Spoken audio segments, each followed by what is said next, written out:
भक्तों, यदि आप कर्ज में डूबे हुए हैं और आर्थिक तंगी से परेशान हैं, तो आपको सूर्य देव के इस महामंत्र का जाप अवश्य करना चाहिए। यह मंत्र बहुत ही शक्तिशाली और प्रभावशाली मंत्र है। इस मंत्र के नियमित 108 बार जाप करने मात्र से ही कर्ज में शीघ्र ही मुक्ति मिलती है, धन और संपत्ति में वृद्धि होती है, घर परिवार में सौभाग्य और शांति बनी रहती है। इस मंत्र से आप कर्ज मुक्त हो जाओगे, धन वृद्धि आपके जीवन में होने लगेगी। सूर्य भगवान बहुत ही दयालु हैं, वह अपने भक्तों की मनोकामनाओं को पूरी करते हैं। इस महामंत्र के नियमित 108 बार जाप करने से आपकी सभी मनोकामनाएं पूरी हो जाएंगी और आपके जीवन में धन की कोई भी कमी नहीं रहेगी।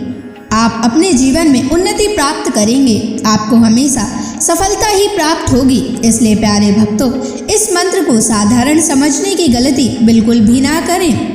यह मंत्र बहुत ही प्रभावशाली मंत्र है। इस मंत्र का प्रभाव तुरंत ही दिखाई देने लगता है।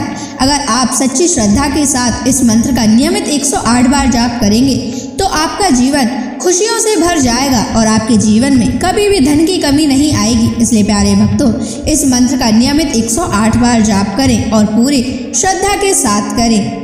अगर आप सूर्य देव का आशीर्वाद प्राप्त करना चाहते हैं तो इस वीडियो को लाइक और चैनल को सब्सक्राइब जरूर कर दीजिए और कमेंट बॉक्स में जय सूर्य देव अवश्य लिख दीजिए। तो चलिए भक्तों, मंत्र का जाप करना प्रारंभ करते हैं। ओम ह्रीं श्रीं सूर्याय सहस्र तेजसे महाधन प्रदायकाय नमः। ओम ह्रीं श्रीं सूर्याय सहस्र तेजसे महाधन प्रदायकाय नमः। ओम ह्रीं श्रीं सूर्याय सहस्र तेजसे महाधन प्रदायकाय नमः। ओम ह्रीं श्रीं सूर्याय सहस्र तेजसे महाधन प्रदायकाय नमः। ओम ह्रीं श्रीं सूर्याय सहस्र तेजसे महाधन प्रदायकाय नमः। ओम ह्रीं श्रीं सूर्याय सहस्र तेजसे महाधन प्रदायकाय नमः। ओम ह्रीं श्रीं सूर्याय सहस्र तेजसे महाधन प्रदायकाय नमः। ओम ह्रीं श्रीं सूर्याय सहस्र तेजसे महाधन प्रदायकाय नमः।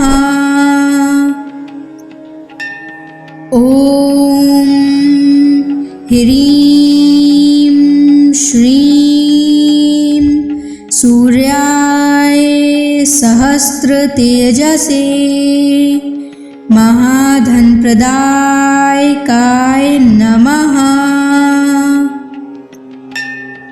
ओम ह्रीं श्रीं सूर्याय सहस्र तेजसे महाधनप्रदायकाय नमः। ॐ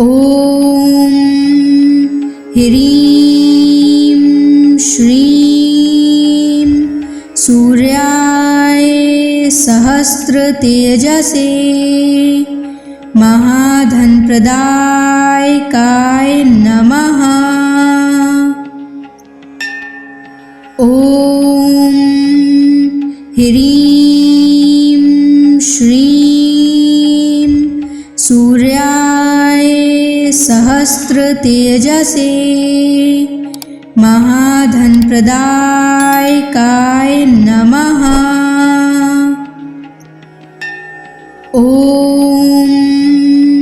ह्रीं श्रीं सूर्याय सहस्रतेजसे महाधनप्रदायकाय नमः। ॐ ह्रीं श्रीं सूर्याय सहस्रतेजसे महाधनप्रदायकाय नमः। ॐ ह्रीं श्रीं सूर्याय सहस्रतेजसे महाधनप्रदायकाय नमः। ॐ ह्रीं श्रीं सूर्याय सहस्रतेजसे महाधनप्रदायकाय नमः। ॐ ह्रीं श्रीं सूर्याय सहस्रतेजसे महाधनप्रदायकाय नमः। ॐ ह्रीं श्रीं सूर्याय सहस्रतेजसे महाधनप्रदायकाय नमः। ॐ ह्रीं श्रीं सूर्याय सहस्रतेजसे महाधनप्रदायकाय नमः। ॐ ह्रीं श्रीं सूर्याय सहस्रतेजसे महाधनप्रदायकाय नमः। ॐ ह्रीं श्रीं सूर्याय सहस्रतेजसे महाधनप्रदायकाय नमः। ॐ ह्रीं श्रीं सूर्याय सहस्रतेजसे महाधनप्रदायकाय नमः। ॐ ह्रीं श्रीं सूर्याय सहस्रतेजसे महाधनप्रदायकाय नमः। ॐ ह्रीं श्रीं सूर्याय सहस्रतेजसे महाधनप्रदायकाय नमः। ॐ ह्रीं श्रीं सूर्याय सहस्रतेजसे महाधनप्रदायकाय नमः। ॐ ह्रीं श्रीं सूर्याय सहस्रतेजसे महाधनप्रदायकाय नमः। ॐ ह्रीं श्रीं सूर्याय सहस्रतेजसे महाधनप्रदायकाय नमः। ॐ ह्रीं श्रीं सूर्याय सहस्रतेजसे महाधनप्रदायकाय नमः। ॐ ह्रीं श्रीं सूर्याय सहस्रतेजसे महाधनप्रदायकाय नमः। ॐ ह्रीं श्रीं सूर्याय सहस्रतेजसे महाधनप्रदायकाय नमः। ॐ ह्रीं श्रीं सूर्याय सहस्रतेजसे महाधनप्रदायकाय नमः। ॐ ह्रीं श्रीं सूर्याय सहस्रतेजसे महाधनप्रदायकाय नमः। ॐ ह्रीं श्रीं सूर्याय सहस्रतेजसे महाधनप्रदायकाय नमः। ॐ ह्रीं श्रीं सूर्याय सहस्रतेजसे महाधनप्रदायकाय नमः। ॐ ह्रीं श्रीं सूर्याय सहस्रतेजसे महाधनप्रदायकाय नमः। ॐ ह्रीं श्रीं सूर्याय सहस्रतेजसे महाधनप्रदायकाय नमः। ॐ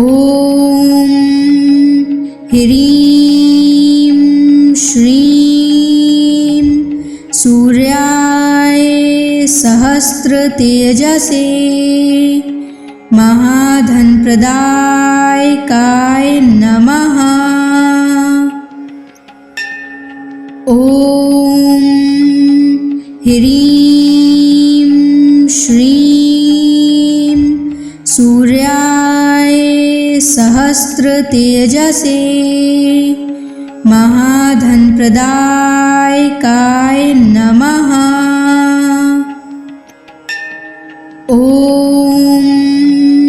ह्रीं श्रीं सूर्याय सहस्रतेजसे महाधनप्रदायकाय नमः। ॐ ह्रीं श्रीं सूर्याय सहस्रतेजसे महाधनप्रदायकाय नमः। ॐ ह्रीं श्रीं सूर्याय सहस्रतेजसे महाधनप्रदायकाय नमः। ॐ ह्रीं श्रीं सूर्याय सहस्रतेजसे महाधनप्रदायकाय नमः। ॐ ह्रीं श्रीं सूर्याय सहस्रतेजसे महाधनप्रदायकाय नमः। ॐ ह्रीं श्रीं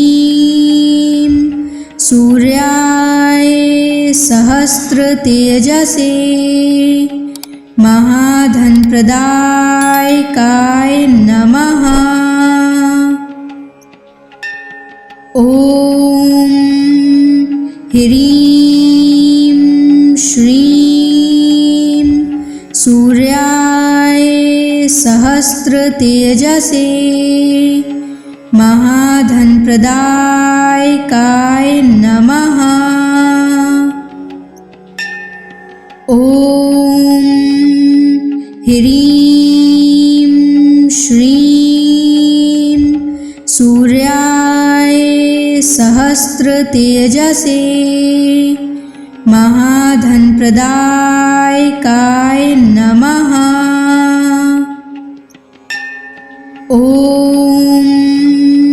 ह्रीं श्रीं सूर्याय सहस्रतेजसे महाधनप्रदायकाय नमः। ॐ ह्रीं श्रीं सूर्याय सहस्रतेजसे महाधनप्रदायकाय नमः। ॐ ह्रीं श्रीं सूर्याय सहस्रतेजसे महाधनप्रदायकाय नमः। ॐ ह्रीं श्रीं सूर्याय सहस्रतेजसे महाधनप्रदायकाय नमः। ॐ ह्रीं श्रीं सूर्याय सहस्रतेजसे महाधनप्रदायकाय नमः। ॐ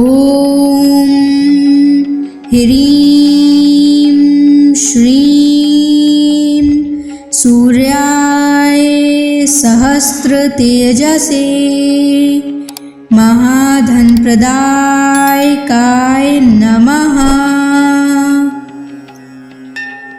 ॐ ह्रीं श्रीं सूर्याय सहस्रतेजसे महाधनप्रदायकाय नमः।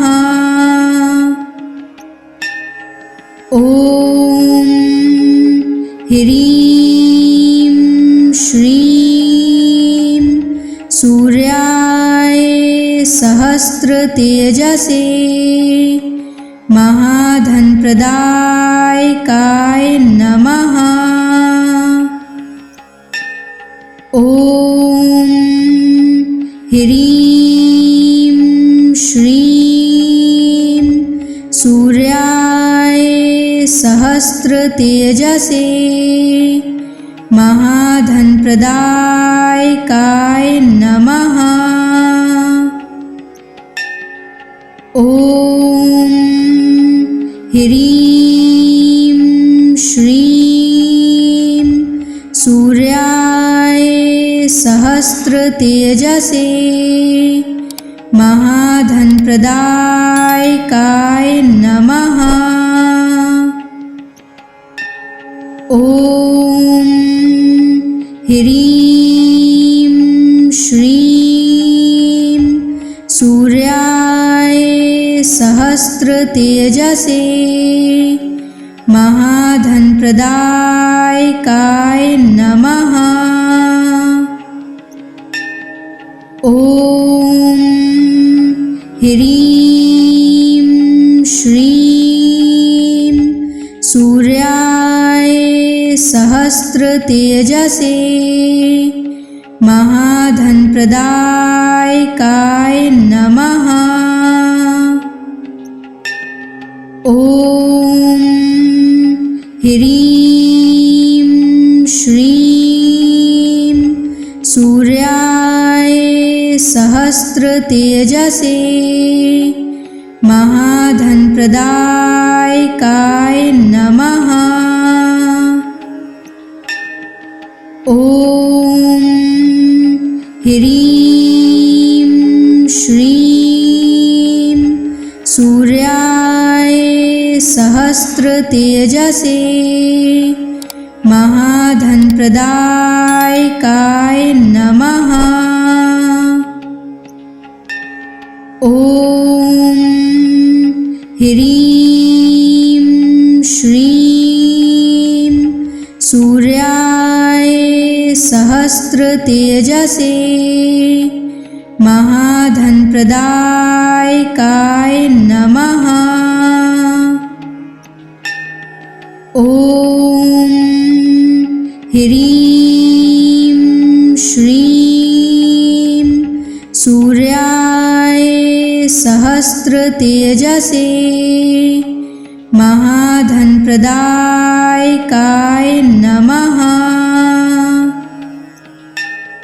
ॐ ह्रीं श्रीं सूर्याय सहस्रतेजसे महाधनप्रदायकाय नमः। ॐ ह्रीं श्रीं सूर्याय सहस्रतेजसे महाधनप्रदायकाय नमः। ॐ ह्रीं श्रीं सूर्याय सहस्रतेजसे महाधनप्रदायकाय नमः। ॐ ह्रीं श्रीं सूर्याय सहस्रतेजसे महाधनप्रदायकाय नमः। ॐ ह्रीं श्रीं सूर्याय सहस्रतेजसे महाधनप्रदायकाय नमः। ॐ ह्रीं श्रीं सूर्याय सहस्रतेजसे महाधनप्रदायकाय नमः। ॐ ह्रीं श्रीं सूर्याय सहस्रतेजसे महाधनप्रदायकाय नमः। ॐ ह्रीं श्रीं सूर्याय सहस्रतेजसे महाधनप्रदायकाय नमः। ॐ ह्रीं श्रीं सूर्याय सहस्रतेजसे महाधनप्रदायकाय नमः। ॐ ह्रीं श्रीं सूर्याय सहस्रतेजसे महाधनप्रदायकाय नमः। ॐ ह्रीं श्रीं सूर्याय सहस्रतेजसे महाधनप्रदायकाय नमः। ॐ ह्रीं श्रीं सूर्याय सहस्रतेजसे महाधनप्रदायकाय नमः। ॐ ह्रीं श्रीं सूर्याय सहस्रतेजसे महाधनप्रदायकाय नमः। ॐ ह्रीं श्रीं सूर्याय सहस्रतेजसे महाधनप्रदायकाय नमः। ॐ ह्रीं श्रीं सूर्याय सहस्रतेजसे महाधनप्रदायकाय नमः। ॐ ह्रीं श्रीं सूर्याय सहस्रतेजसे महाधनप्रदायकाय नमः। ॐ ह्रीं श्रीं सूर्याय सहस्रतेजसे महाधनप्रदायकाय नमः। ॐ ह्रीं श्रीं सूर्याय सहस्रतेजसे महाधनप्रदायकाय नमः। ॐ ह्रीं श्रीं सूर्याय सहस्रतेजसे महाधनप्रदायकाय नमः। ॐ ह्रीं श्रीं सूर्याय सहस्रतेजसे महाधनप्रदायकाय नमः। ॐ ह्रीं श्रीं सूर्याय सहस्रतेजसे महाधनप्रदायकाय नमः। ॐ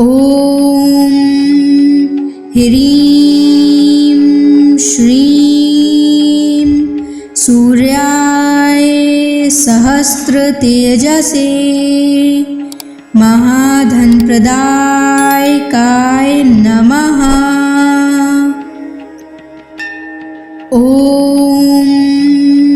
ह्रीं श्रीं सूर्याय सहस्रतेजसे महाधनप्रदायकाय नमः।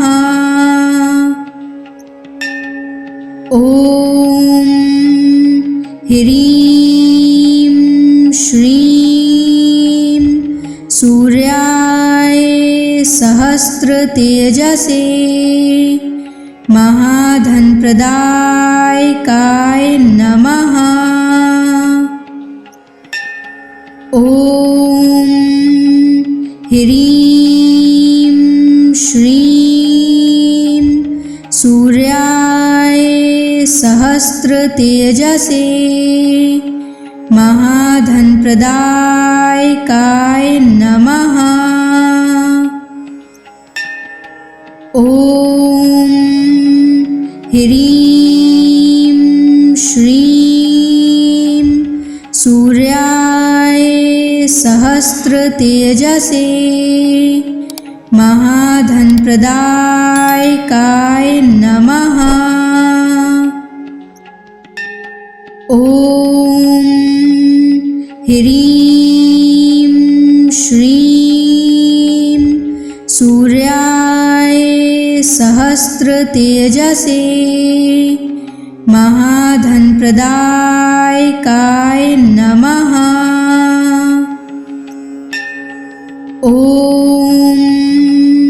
ह्रीं श्रीं सूर्याय सहस्रतेजसे महाधनप्रदायकाय नमः।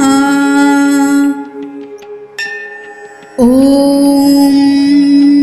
ह्रीं श्रीं सूर्याय सहस्रतेजसे महाधनप्रदायकाय नमः। ॐ ह्रीं श्रीं सूर्याय सहस्रतेजसे महाधनप्रदायकाय नमः। ॐ ह्रीं श्रीं सूर्याय सहस्रतेजसे महाधनप्रदायकाय नमः। ॐ ह्रीं श्रीं सूर्याय सहस्रतेजसे महाधनप्रदायकाय नमः। ॐ ह्रीं श्रीं सूर्याय सहस्रतेजसे महाधनप्रदायकाय नमः। ॐ ह्रीं श्रीं सूर्याय सहस्रतेजसे महाधनप्रदायकाय नमः। ॐ ह्रीं श्रीं सूर्याय सहस्रतेजसे महाधनप्रदायकाय नमः। ॐ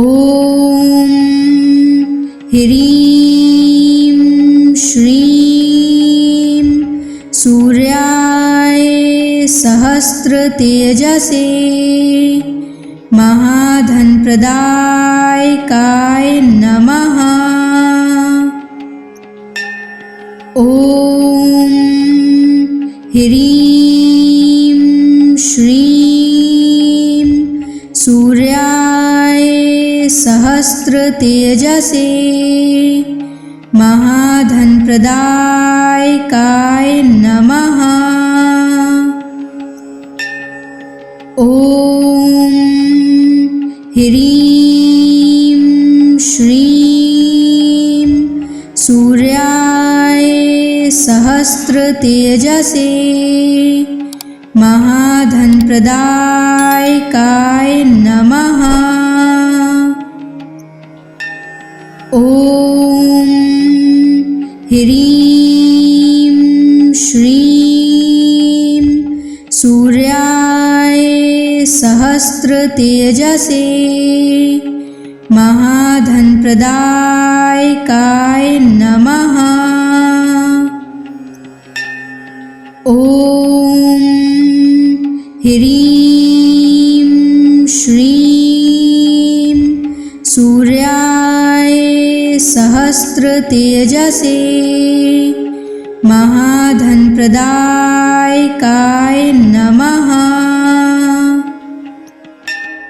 ॐ ह्रीं श्रीं सूर्याय सहस्रतेजसे महाधनप्रदायकाय नमः।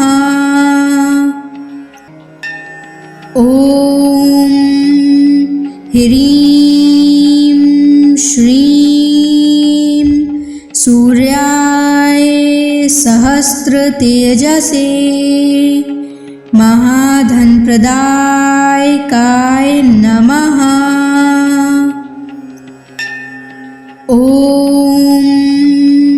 ह्रीं श्रीं सूर्याय सहस्रतेजसे महाधनप्रदायकाय नमः। ॐ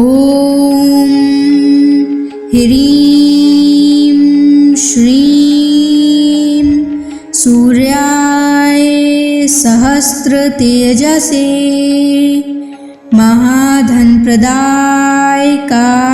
नमः। ॐ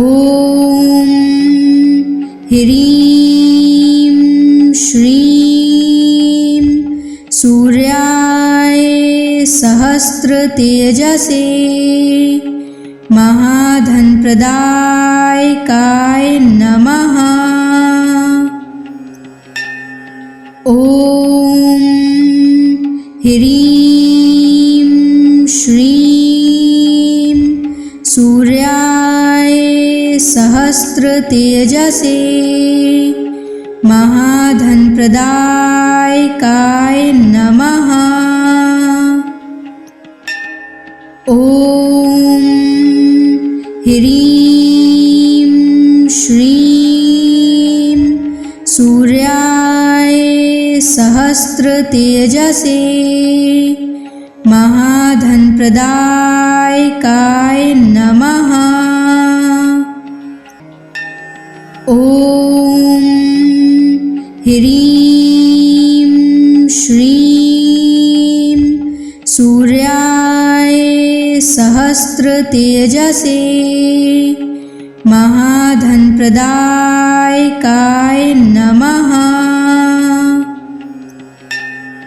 ॐ ह्रीं श्रीं सूर्याय सहस्रतेजसे महाधनप्रदायकाय नमः।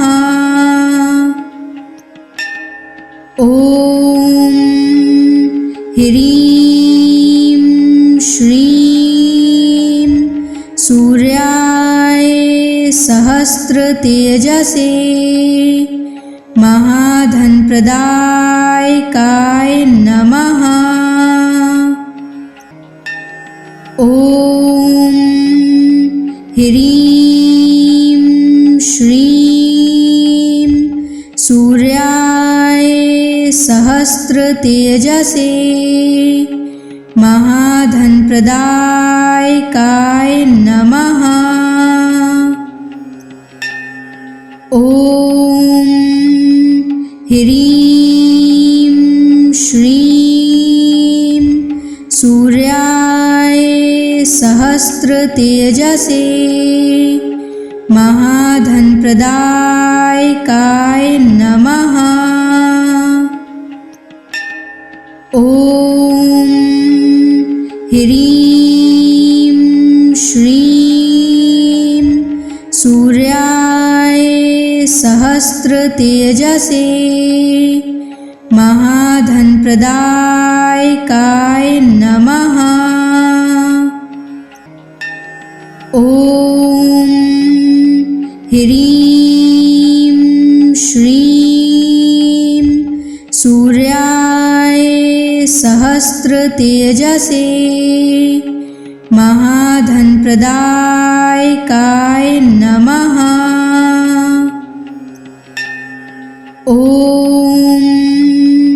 ह्रीं श्रीं सूर्याय सहस्रतेजसे महाधनप्रदायकाय नमः।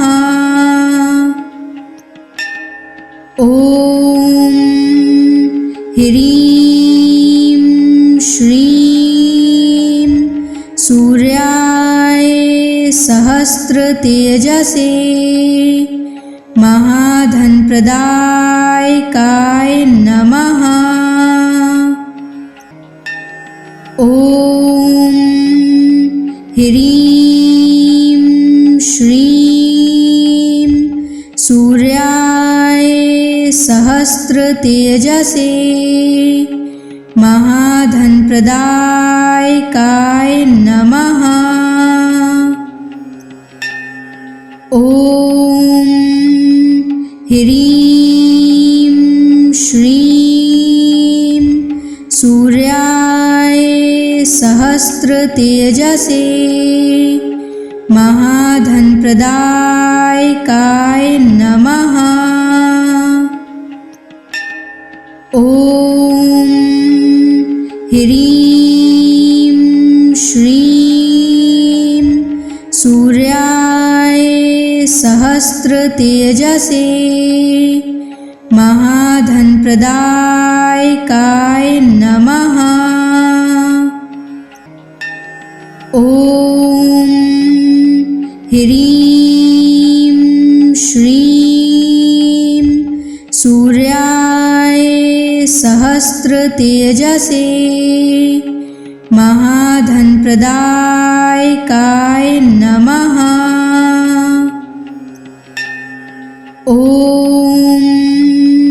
ह्रीं श्रीं सूर्याय सहस्रतेजसे महाधनप्रदायकाय नमः। ॐ ह्रीं श्रीं सूर्याय सहस्रतेजसे महाधनप्रदायकाय नमः। ॐ ह्रीं श्रीं सूर्याय सहस्रतेजसे महाधनप्रदायकाय नमः। ॐ ह्रीं श्रीं सूर्याय सहस्रतेजसे महाधनप्रदायकाय नमः। ॐ ह्रीं श्रीं सूर्याय सहस्रतेजसे महाधनप्रदायकाय नमः। ॐ ह्रीं श्रीं सूर्याय सहस्रतेजसे महाधनप्रदायकाय नमः। ॐ ह्रीं श्रीं सूर्याय सहस्रतेजसे महाधनप्रदायकाय नमः। ॐ ह्रीं श्रीं सूर्याय सहस्रतेजसे महाधनप्रदायकाय नमः। ॐ ह्रीं श्रीं सूर्याय सहस्रतेजसे महाधनप्रदायकाय नमः।